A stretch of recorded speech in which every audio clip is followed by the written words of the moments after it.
আন্তর্জাতিক মহাকাশ স্টেশন।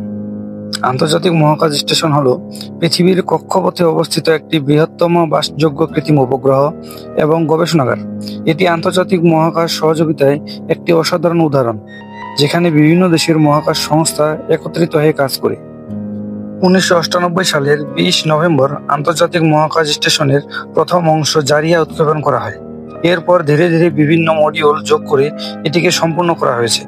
2000 সাল থেকে এখানে নভোচারীরা নিয়মিত বসবাস করেন এবং গবেষণা শুরু করেন। এটি নির্মাণে খরচ হয়েছে প্রায় $100 বিলিয়ন বেশি। এটি বিশ্বের সবচেয়ে ব্যয়বহুল ও প্রকল্পগুলোর মধ্যে একটি। এই খরচ আমেরিকা, রাশিয়া, ইউরোপ, জাপান ও কানাডার মতো দেশগুলো বহন করেছে। ISS কে একেবারে মহাকাশে পাঠানো সম্ভব ছিল না, কারণ কোনো রকেটে এত বড় ভারী ও কাঠামো বহন করতে পারে না। তাই এটিকে ছোট ছোট অংশ বা মডিউল হিসেবে মহাকাশে পাঠানো হয়েছিল এবং মহাকাশচারীরা স্পেস শাটল ও রোবোটিক আর্মের সাহায্যে সেগুলোকে কক্ষপথে একত্রিত করেছিলেন। 1998 সালের 20 নভেম্বর রাশিয়ার প্রোটন রকেটের মাধ্যমে প্রথম মডিউল জারিয়া উৎক্ষেপণ করা হয়। এটি স্টেশনের প্রাথমিক শক্তি ও প্রপালশন সরবরাহ করে। এর ঠিক 2 সপ্তাহ পর পর মার্কিন স্পেস শাটল ইউনিট মডিউল যারা এর সাথে সংযুক্ত করা হয়। এরপর বিভিন্ন দেশের মহাকাশ সংস্থা তাদের নিজেদের মডিউলগুলি একে একে সংযুক্ত করে।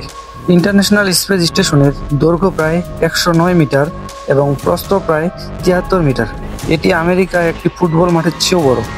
এর ভেতরের বাসযোগ্য স্থান প্রায় 388 ঘনমিটার, ফুট হিসাবে ধরলে 13,696 ঘনফুট, যা একটি 6 রুমের বাড়ির চেয়েও বড়, যেখানে 6টি ঘুমানোর জায়গা, 2টি বাথরুম, একটি জিম এবং একটি বড় জানালা রয়েছে। ইন্টারন্যাশনাল স্পেস স্টেশন বা ISS এর মোট ওজন 4,50,000 কেজি বা 450 টন। এটি যাত্রীবাহী বিমানের চেয়েও অনেক বেশি গুণ ভারী। ইন্টারন্যাশনাল স্পেস স্টেশন পৃথিবীর নিম্ন কক্ষপথে অবস্থান করেছে এবং এটি অত্যন্ত দ্রুত গতিতে পৃথিবীকে প্রদক্ষিণ করে। এবং এই মহাকাশযানটি পৃথিবী থেকে প্রায় 400 কিলোমিটার উপরে নিজ কক্ষপথে অবস্থান করেছে।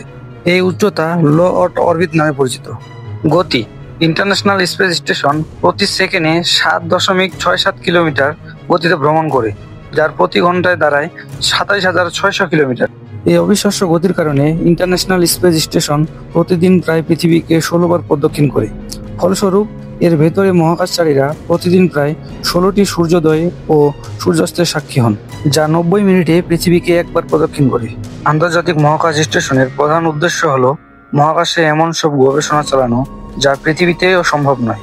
এর মধ্যে রয়েছে মাইক্রোগ্র্যাভিটি গবেষণা, ওজনহীন পরিবেশে পদার্থবিজ্ঞান, জীববিজ্ঞান, চিকিৎসা বিজ্ঞান ও অন্যান্য ক্ষেত্রে গবেষণা করা। দীর্ঘদিন মহাকাশে থাকার ফলে মানবদেহে এর উপর কী প্রভাব পড়ে তা পর্যবেক্ষণ ও গবেষণা করা। এর মাধ্যমে ভবিষ্যতে মঙ্গল ও দূরপাল্লার মহাকাশে যাত্রার জন্য প্রয়োজনীয় প্রস্তুতি নেওয়া সম্ভব হবে। পৃথিবীতে পর্যবেক্ষণ, আবহাওয়া, জলবায়ু ও পরিবেশের উপর নজর রাখা, মহাকাশ প্রযুক্তি পরীক্ষা, মহাকাশযানের নতুন প্রযুক্তি ও সিস্টেম পরীক্ষা করা। আন্তর্জাতিক মহাকাশ স্টেশনে একসাথে 6 থেকে 7 জন নভোচারী থাকতে পারেন। এখানে থাকা এবং কাজ করার জায়গা একটি 6 বেডরুমের বাড়ির চেয়েও বড়। নভোচারীদের জন্য ঘুমানোর জায়গা, 2টি বাথরুম, একটি জিম এবং 360 ডিগ্রি ভিউ এর উইন্ডোজ রয়েছে। পেশি ও হাড়ের ক্ষয়ক্ষতি কমাতে নভোচারীরা প্রতিদিন কমপক্ষে 2 ঘন্টা ব্যায়াম করেন। আন্তর্জাতিক মহাকাশ স্টেশন শুধু একটি গবেষণাগার নয়, এটি মানব সভ্যতার এক বিশাল অর্জন, যা আন্তর্জাতিক সহযোগিতা, শান্তি এবং মহাকাশ গবেষণার প্রতি মানুষের অদম্য ইচ্ছার প্রতীক। এটি এতটাই উজ্জ্বল যে রাতের আকাশে খালি চোখেও দেখা যায়। ইন্টারন্যাশনাল স্পেস স্টেশনটি খালি চোখে দেখা খুবই সহজ এবং এটি রাতের আকাশে একটি অসাধারণ দৃশ্য। এটি সূর্য ও চাঁদের পরে আকাশের 3য় উজ্জ্বলতম বস্তু। এটিকে একটি উজ্জ্বল চলমান তারার মতো দেখায়, যা খুব দ্রুত এক দিগন্ত থেকে অন্য দিগন্তে চলে যায়। ISS সবসময় দেখা যায় না।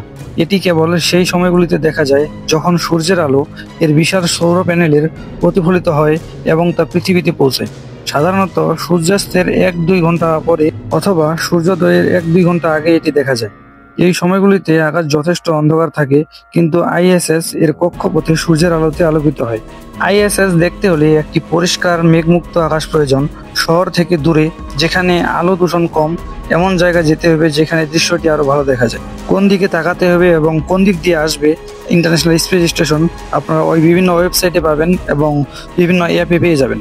ভিডিওটি এ পর্যন্তই। ভিডিওটি ভালো লাগলে অবশ্যই আমাদের চ্যানেলটি সাবস্ক্রাইব করে রাখবেন এবং নিত্য নতুন ভিডিও পেতে অবশ্যই আমাদের চ্যানেলটি সাবস্ক্রাইব করে রাখবেন এবং কমেন্ট করতে ভুলবেন না। তো সবাই ভালো থাকবেন, সুস্থ থাকবেন।